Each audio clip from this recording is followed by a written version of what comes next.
देवों के देव महादेव त्रिदेवों में से एक है। भगवान शिव अपने अंदर पूरा ब्रह्मांड समाये हुए हैं। यदि कोई व्यक्ति मन से भगवान भोलेनाथ की सेवा करता है तो उस पर शिव की अनुकंपा बनी रहती है। भगवान भोलेनाथ की बात हो और नंदी का जिक्र ना हो तो यह थोड़ा असंभव है। नंदी भगवान भोलेनाथ के वाहन है और उनके सबसे प्रिय भक्तों में से एक है। आइए जानते हैं क्या है शिवनंदी की कथा। शिव पुराण की कथा के अनुसार नंदी और शिव की कथा इस प्रकार है। शिलाद मुनि नाम के एक ब्रह्मचारी थे। शिलाद निरंतर अपने योग और तप आदि में व्यस्त रहते थे, जिसके कारण वह गृहस्थ आश्रम नहीं अपनाना चाहते थे। यह देखकर उनके पितरों ने उनसे वंश समाप्त होने की चिंता व्यक्त की। इस कारण उन्होंने संतान प्राप्ति के लिए इंद्रदेव से प्रार्थना की। तब के बाद इंद्र को प्रसन्न करके उन्होंने जन्म और मृत्यु से परे एक पुत्र का वरदान मांगा। इंद्र ने इस वरदान पर असमर्थता जताई और उनसे भगवान शिव को प्रसन्न करने के लिए कहा, जिसके पश्चात शिलाद मुनि ने कठिन तप कर भगवान शिव को प्रसन्न किया और उनके ही जैसे एक मृत्युहीन और अलौकिक पुत्र की कामना की। भगवान शिव ने मुनि को स्वयं पुत्र के रूप में जन्म लेने का वर दिया। थोड़े समय पश्चात जब शिलाद मुनि हल जोत रहे थे तब उन्हें वहां एक बालक मिला। मुनि ने उस बालक का नाम नंदी रखा।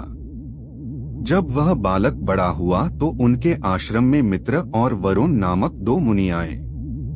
नंदी ने इन दोनों मुनियों की खूब सेवा की। दोनों ऋषि जब आश्रम से जाने लगे तो उन्होंने शिलाद मुनि को तो दीर्घायु रहने का आशीर्वाद दिया, किंतु नंदी को यह आशीर्वाद नहीं दिया। जब शिलाद मुनि ने इस संदर्भ में मुनिवरों से पूछा तो उन्होंने कहा कि हम यह आशीर्वाद नहीं दे सकते क्योंकि तुम्हारा पुत्र अल्पायु है। ऋषियों के इन वचनों को सुनकर शिलाद मुनि चिंतित रहने लगे। उनके पुत्र नंदी से उनकी यह चिंता नहीं देखी गई। उन्होंने अपने पिता से कहा कि जिसके ऊपर स्वयं भगवान शिव की कृपा है उनका भला कोई क्या बिगड़ सकता है।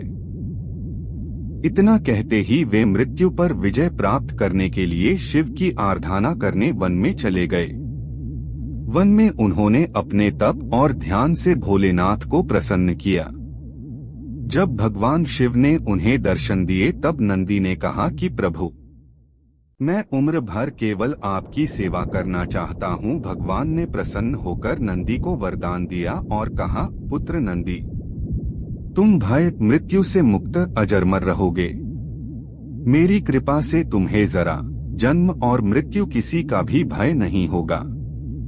भगवान शिव ने उन्हें एक बैल का मुख दिया। उसके बाद नंदी न सिर्फ शिव के वाहन बल्कि उनके सर्वश्रेष्ठ गणों में से एक के रूप में पहचाने जाने लगे।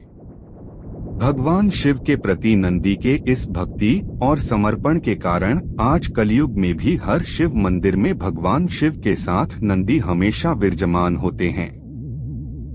माना जाता ही कि यदि आप अपनी मनोकामना नंदी के कान में बोलते हैं तो वह भगवान शिव सबसे शीघ्र सुनते हैं।